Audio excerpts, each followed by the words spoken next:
Pledge of Allegiance and a prayer. I pledge allegiance to the flag of the United States of America and to the republic for which it stands, one nation, under God, indivisible, with liberty and justice for all. Father God, we thank you for the day, Lord. Thank you for bringing us here safely. Lord, we just ask you to watch over and guide us, help us to make good, wise decisions for the district. In Jesus' name I pray. Amen. We'll call this meeting to order. Notice that we do have a quorum present, one absence, and the agenda was posted in a timely fashion. Next item is recognition of the students of the month in the board conference room. Board to come around to the front.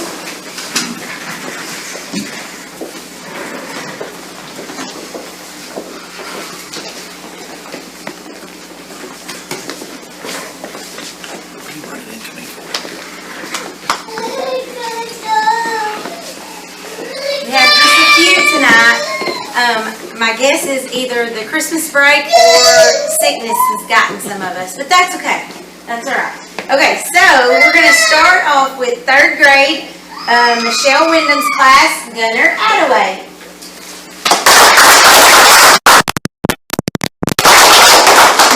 You come to we're proud of you. Thank you. Good handshake. Congratulations. Oh, and she says, I love Gunnar's excitement for learning. He is always willing to help others and is kind to everyone. He's a hard worker and an overall great 3rd grade student.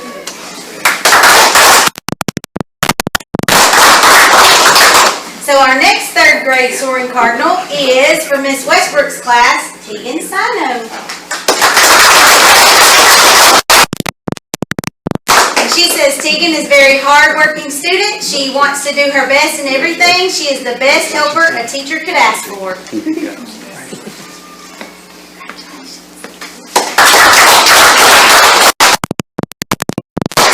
And then we have one of our 5th grade students. She's from Miss Frost's class. It is Mackenzie Dean. Miss Frost says Mackenzie works to put forth her best effort. If she doesn't understand, she always asks for help. If needed, she is helpful to other students who may need help with a problem. You're welcome.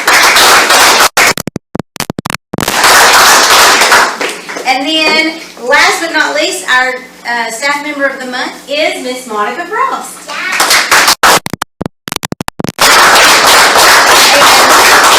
She just continues to teach and grow our students here in the 5th grade. Some of y'all may have had her.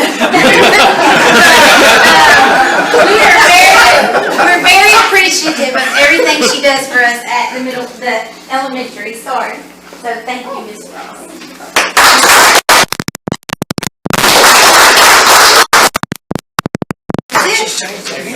It's not a snub bit. Not a bit. You'll have to apologize, I didn't bring my group tonight. Well, we weren't able to make it tonight. We had a lot of sickness going on. 3 of the officers were sick, and then 1 of the other ones went to go visit family. And my staff member of the month happens to be the person representing, so we weren't able to make it tonight. So I apologize for that tonight, but we're going to use them in January to make sure y'all get to see them, and I'm going to add a 2nd group in January, so you'll get a double dose of us in January. So thank y'all for everything. Thank you. I believe they'll be taking pictures out in front of the crest. If y'all want to go out there for that. If you want to come back in for the meeting, you're welcome, but if you don't, we understand. Yeah, we're back.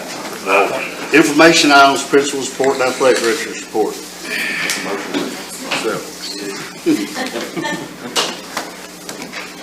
Step on it, what we said. That's what he was insinuating. Okay, so you have this current enrollment as of today. We have 217 kids. We actually had 3 withdraw today, so that was interesting, but we're a little bit less than last year.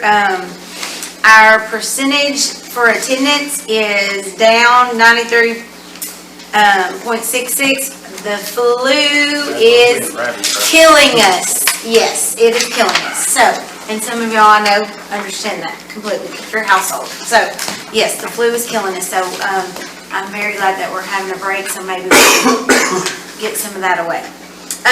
You saw who was recognized tonight, and that was Miss Frost and then our students. Moving on, academic UIL competition, we had it here and hosted. Elementary, we placed second behind Harts Bluff, but we did have students who participated and worked really hard and gave a great effort. And so actually tonight, or today, not tonight, but today, they posted, we made a list of all our kids who placed, and so we posted that on Facebook of what they placed in and what they did. So that's on Facebook about that. And then we had a reward for all of our students' hard work because they put in a lot of time and effort. So they went and saw a movie in Dangerfield, and actually I just realized I copied and pasted that from last year, and that's the wrong movie, but that's okay. So they went and saw the new Trolls movie, but they really, really enjoyed that. Then we had our food drive, and that ended last week, and so our staff and community and students, they did a great job of getting all of those for baskets for the needy. So the canned food went to baskets for the needy for Christmas baskets. Senior citizen luncheon, our elementary students who were in UIL, who are the oral readers, they read to the senior citizens, they read their poems. And so the students who read were Madeline Nunn, Reed Coleman, Miranda Whitfield, Ashton Mixon, Michaela York, Millie Murphy, and they did a fantastic job. And the seniors really loved it. So they did a great job. We've had a few positive office referrals sent in lately, and if you've looked on Facebook, you've probably seen who they were, but they're for various reasons, some of them being kind, being a true friend, you know, doing various things, but anyway, those are posted on Facebook for us, and I'm really excited that our teachers are utilizing that and recognizing our students' exceptional abilities, whether in the classroom or outside the classroom.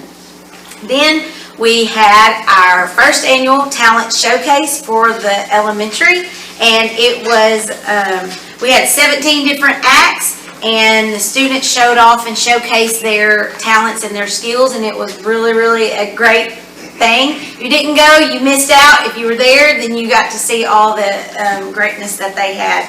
So I think it went really well, and we asked for $1 admission and raised just a little bit of money, but everybody got some really good laughs and got to see some awesome things going on.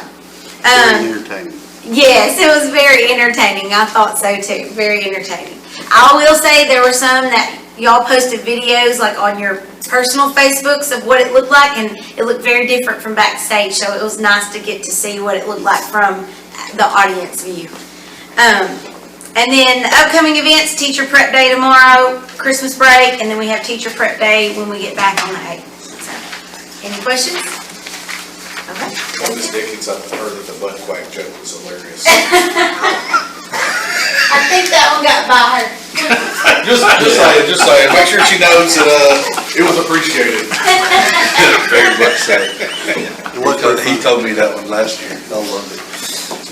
Attendance is down, like Ms. Howell was saying, we're down to about 94.2, which is about 2% lower than our norm. Flu, just like she discussed already. Other than that, enrollment wise, we actually lost a 9th grader, which puts us down in the 49 range, but they'll be re-enrolling in January. I know that sounds really weird, but they went somewhere for a little while and they're coming back. But anyhow, so actually our enrollment is staying the same. We're still doing pretty good there. The rest of the high school stuff, secondary highlights, is middle school and high school did a lot with Stuco. Parades, door decorating, Toys for Tots, donated stuffed animals to a hospital, children's section of the hospital down at Tyler Mother Francis in Tyler, or Trinity Mother Francis down in Tyler. And it was a really cool deal. One of my favorite things that we got to do this last month is Mr. Barron took the kids to Live Well again, but they are now asking that we bring our freshman kids. They want our freshman kids to go see the accounting processes, finance, budgeting, all that. They want to start showing our kids how to get in Leadwell and other areas other than just welding. So that's probably one of my favorite pieces right now that we're trying to work on, figuring out a way to get some of our, especially freshman ag kids involved in that. Because we have a lot of girls in that freshman ag group that don't have necessarily the, I ain't gonna say aptitude, but the desire to be a welder, but they do want to do other things in the ag department. So they're pretty fired up about it. And so are we. So we want to try to do something with that. And then we had the ag chili cook-off the other night, which it was obviously fun. Mr. Barrett, I told him I wouldn't put the picture on there, but there is a photo of him with his fish sandals. But yeah, they had a good time with that one. And then the band concert that was just taken in late December, we had to change the date due to flu and different things. You'll notice there, Mr. Fannon's wife had to fill in for one of our trumpet players that was sick. Had some high school kids filling in for some of our middle school students that were sick. But we did get it taken care of and get it done, and we were pretty pumped because they actually played pretty well. We were very fired up about that. Semester exams finally are completed. There are several kids that are going to have to come back after January and retake due to sickness. Of course, I told them that they would not be allowed unless they broke a doctor's note. So that way they would at least try to force them up here to take it. I would separate them, put them in different rooms, which we did to make sure that got done so that we can get as much done as we can now. But for the most part, we got most of it taken care of. UIL that I didn't put on here, we placed first in the middle school. But what she didn't tell you is Harts Bluff was nipping on our heels, but you're also talking about schools got like 300 in the middle school almost already. The elementary's got close to 400 something over there at Harts Bluff, from what I'm understanding. So they're not even probably gonna be in our alignment in the next couple of years. So I think we did very well compared to that. And then there was something else I was going to say. I can't remember what it is now, but anyway, it's kind of lost my mind. But things coming up, Christmas break. I think y'all know that. Any questions, anything on any of this stuff? All right, thank you guys. Thank you. All right, football district, Rip Thomas was the district utility player of the year in academic all district. Kason Levitt was first team. Michael Bishop, first team and academic all district. Jade Munoz, first team and academic all district. Slider Sanders, first team. Reese Bailey, first team. James Howerton, first team. Adrian Vanales, first team in academic all district. Brady Allison was second team in academic all district. Jackson Beasley was second team. Riley Culpepper, second team. Gavin Mitchell, second team. Jackson Braley, second team. Ian Butler, second team. Aiden Atkinson, second team. Aiden Fothergill was honorable mention in academic all district. Ricky Sizemore was honorable mention, and Dax Cunningham was academic all district. We had 3 academic all states. Micah Bishop, Rip Thomas, and Jaden Munoz. All Mike was first team, Rip was second team, and Jaden was honorable mention. I think that's the most we've had since I've been here, so I'm very proud of those guys. Girls basketball, the varsity 7-9, the JV 6-2. They start district January the 5th at home against Clarksville, and that'll be the 2 girls games that night, and then the boys will play Sabine. They're about 2 games ahead of the boys in the district. Boys basketball, they're currently 7-11. They play December 28th at Avery. The junior high girls team, they lost their first one the other night. They're 4-1. The A team is, the B team's 4-0. Junior high boys are 2-3 right now. And general athletics, we're hosting 2 powerlifting meets. Melford's offered to volunteer for both of them. And February the 1st and the 15th. And something new, we're starting the second half. We're going to do some character education stuff. A guy named Stephen Mackey. It's called 2 Words. If you look it up or anything like that, we're hoping to maybe get some leadership stuff out of it. We'll see how it goes. But we're going to start that after the break. Any questions? Thanks, that was good. The next item is public hearing to discuss Mod ISD's rating on the state's financial accountability system. This is going to be our first report from last year, and I'm going to let Tommy lead out on that one there, share with the board. That was in your packet. Is that in front of them as well, Ms. Holly, or? No, okay. Do you have a copy or not? They're not in there, Aaron. They're not in that folder. I'm sorry.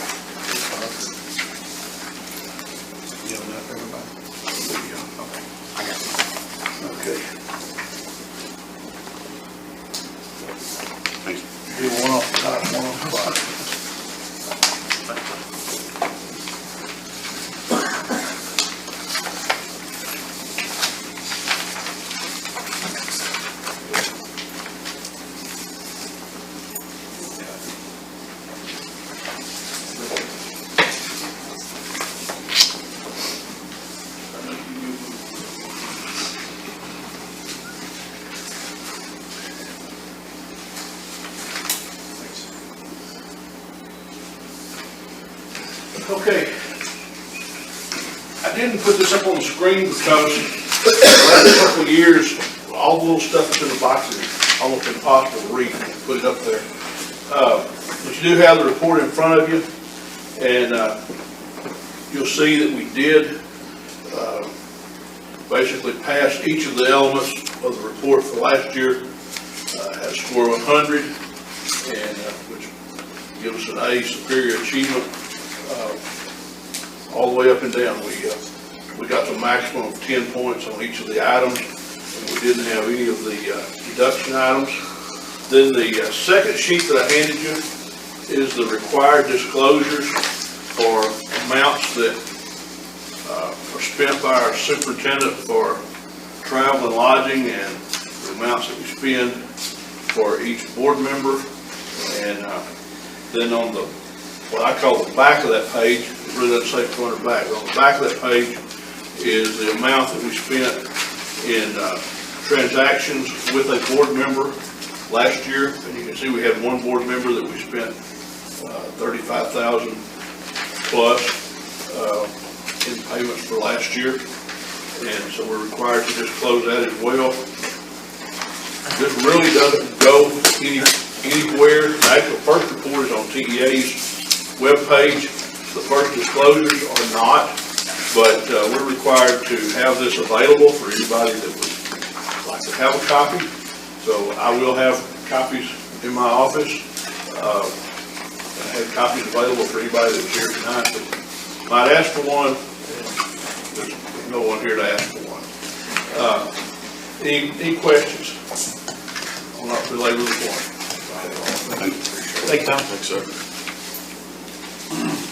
Consider and approve the JET grant expenditure. Mr. President, remember last month, we amended the budget to incorporate the JET grant, and this is the expenditures that go with the JET grant for our ag shop. We've expedited, trying to make sure we close in on prices before they jump up. So this is the amount of $244,974 in equipment for our ag shop in that welding program. All covered by a grant. Yes, sir. Any question or discussion? Do we have a motion to approve the JET grant expenditure?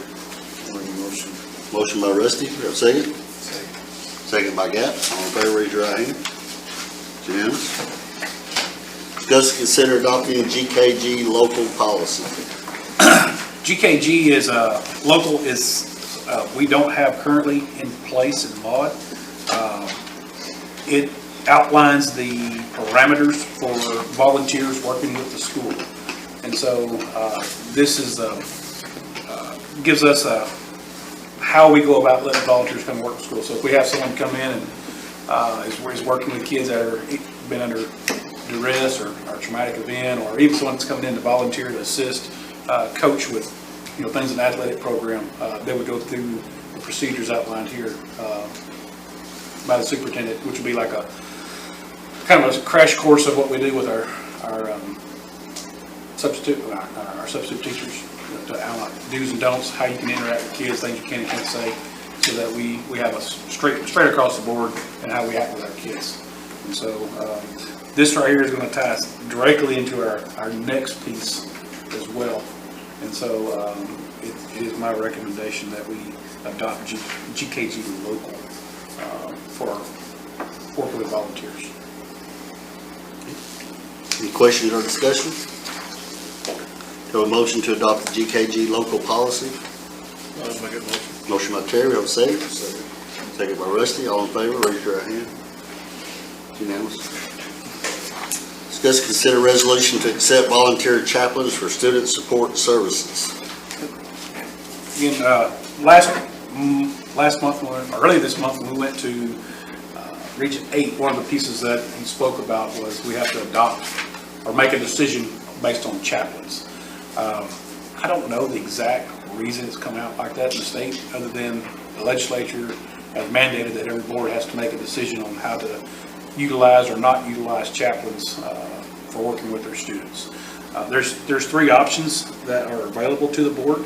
Option one would allow a chaplain to work with our kids and be paid with district funds for working with our kids. Option 2 reverts back to the practice of GKG local, and they would follow that process there for working with our kids. And option 3 says it will not permit chaplains to serve with our kids.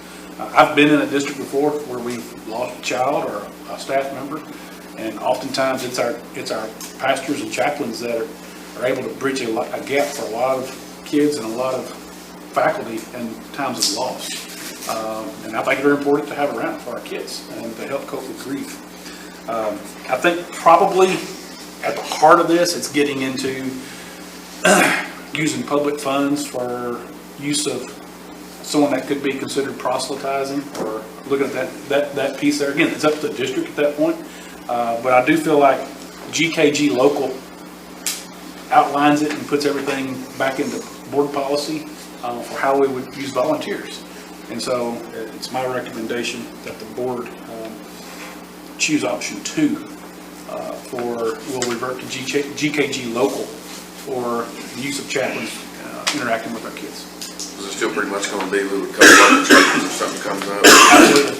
It's gonna fall under GKG? Okay. It'll fall under GKG, and so, but it allows us to do what we've historically done. It makes, in my opinion, a very black line between, public funds for education and public funds for religious activities. We're not crossing that line right there. And we would use our pastors for, grief counseling with our kids if need be, and staff. But it sets very clear guidelines on use of money in the school district. So that's why I feel like that policy is the best way for us handling that. We don't have to send it to the state, but we have to take it and save it in our resolutions as actions of the board. So do we need to make a motion to Adopt the resolution. adopt the resolution as, To accept volunteer chaplains, just like it's right there? Yes, sir. Just like it's written, to accept chaplains. okay, Let me get my glasses in the right direction, guys, I'm sorry. We have a motion to accept the resolution to accept volunteer chaplains for student support services.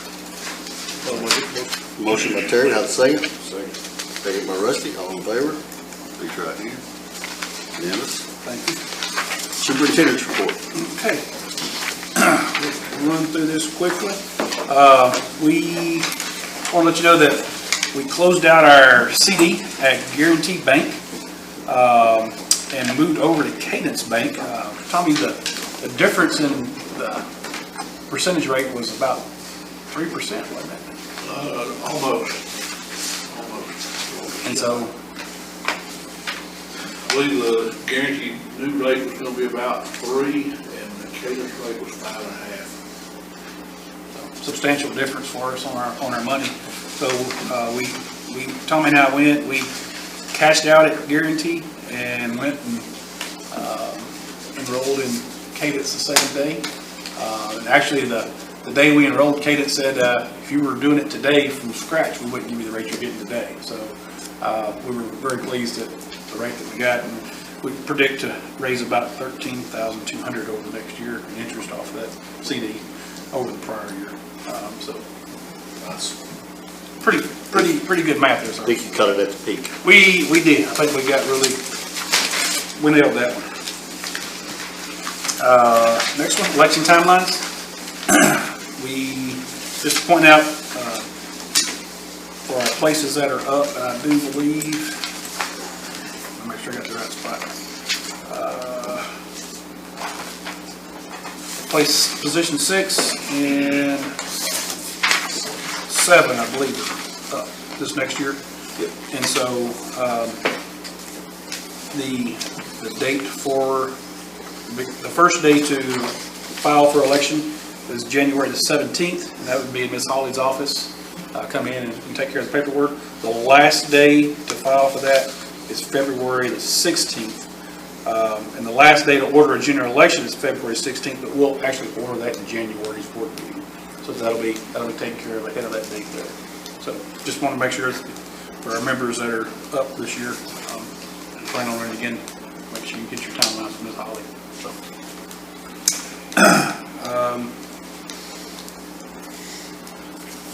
put in your yellow folder, I believe, just a contract evaluation and timelines.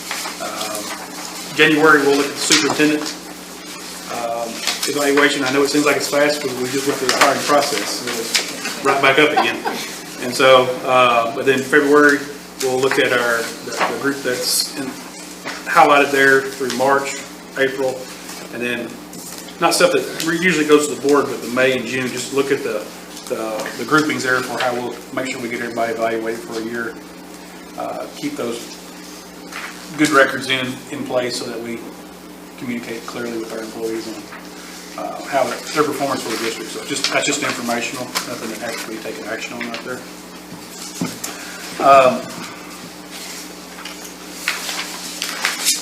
The next one is Tommy found out, was it yesterday, Day before yesterday.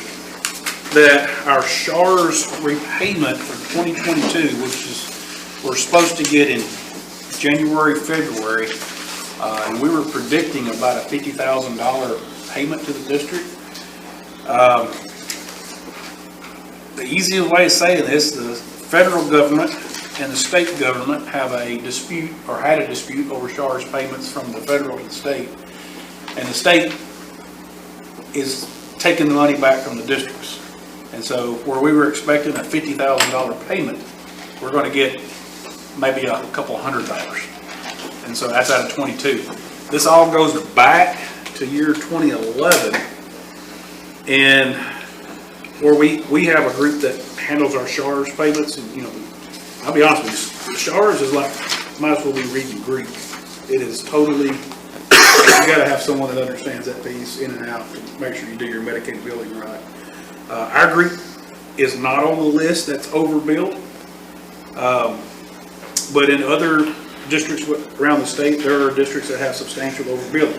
The piece that Tommy and I have discussed, and he's even talked to our representative, Gary Van Dever already, why is MAUD being punished for something that's happened between the state and the federal government? And MAUD's third party wasn't a piece of this, but the state right now is passing it on to every district.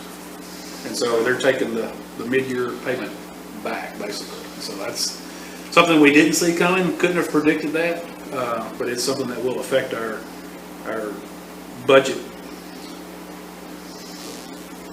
We'll have What we expect to spend, yeah. What we were expecting, And so, unless that's reversed. and we're hoping it's getting enough stink at the state level, at least, my whole thing is, if MAUD's overpaid or overdrawn and it was our fault, then hey, we'll repay like we always do. But if it's not MAUD, let it go on the people that did it. So that's, I don't know, that's still, it's really in the crawl right now on that piece right there. So, but it could affect the way we get monies in January, February. So just FYI on that one. We're hoping that it gets enough traction to bring money back to us. It's kind of what branch of government was that decision made, at what level? Well, Is that a governor decision, or What, I'm sorry. which level of governance? made that decision? Is that a governor directive? No, the Health and Human Services Commission. Federal HHS is who determined, what it is, they discovered, well, they actually audited 2 or 3 large districts, I'm guessing probably in the Houston area, and they coded some of their time for the wrong, they coded for student education, they coded for helping special needs kids. Their time actually was spent in general education, so it was time that was not eligible for a SHARS reimbursement, but they got reimbursed for it back in 2013. The feds came in and audited that, said they can't do it that way, so they disallowed that time, disallowed that reimbursement. It was 10 years old. So what they did, they just told the state HHS, you've got to pay us back. I think it's $18 billion all total. And so state HHS just took that 18 million and prorated across all of the settle-up payments that'd be made for 2022 and just deducted that amount. Depending on how much you had already drawn, it affects your settle-up payment more or less.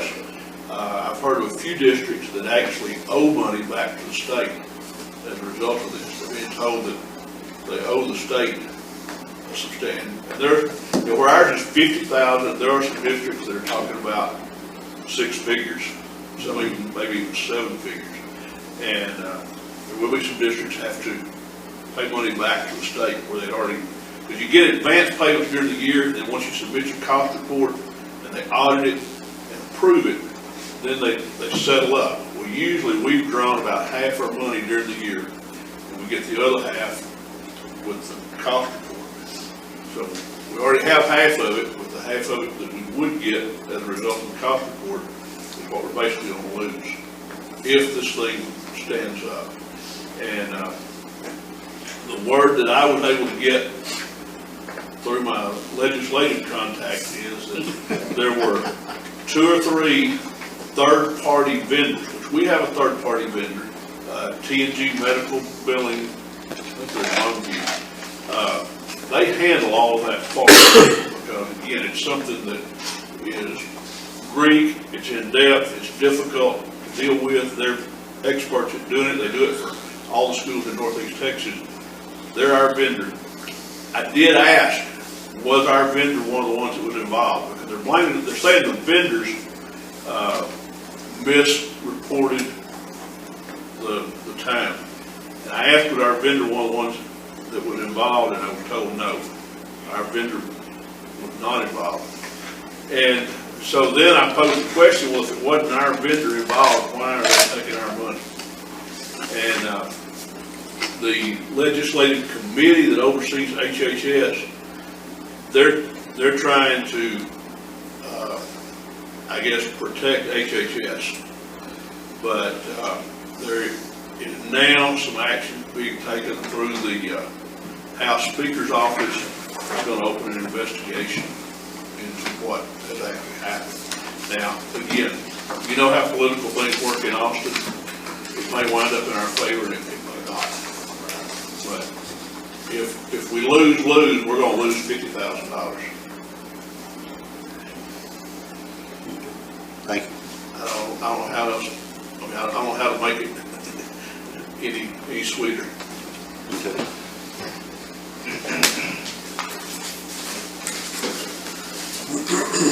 I think that's, all on the superintendent. We'll be going into executive session at 8:36 p.m. to discuss personnel according to Texas Government Code Section 551.074, discussion of personnel, discuss and consider contract recommendation of following personnel, same government code and technology director, discuss and consider approving mod ISD school guardians, Section 551.074. Going into executive session. Coming back in open session at 9:05 p.m. Next item is to consider and take action on personnel contract recommendations. We have Brandon Caraway as Tech Director. Do we have a motion? I'll make a motion. A motion to hire Brandon Caraway as Technology Director. Do we have a second? Second by Rusty. All in favor, raise your right hand. It's unanimous. Consider and take action to approve Mod ISD Gardens. Do we have a motion to accept? I'll make a motion to accept as presented. All right, we have a motion to accept. Do we have a second? Second by Gab. All in favor, raise your right hand. Unanimous. Consider resignation of board member position number 2. I'll make that, wait, I can call again, make that motion, can I? All right, never mind. I make a motion to accept the resignation. We have a motion, do we have a second? Second. All in favor, begrudgingly raise your right hand. Do I abstain? Can I abstain? Thank you very much for your years of service, appreciate you much, appreciate your way you're handling this as well. All right, do we have a motion to adjourn? Make a motion to adjourn. Do we have a second? I will second it. All in favor?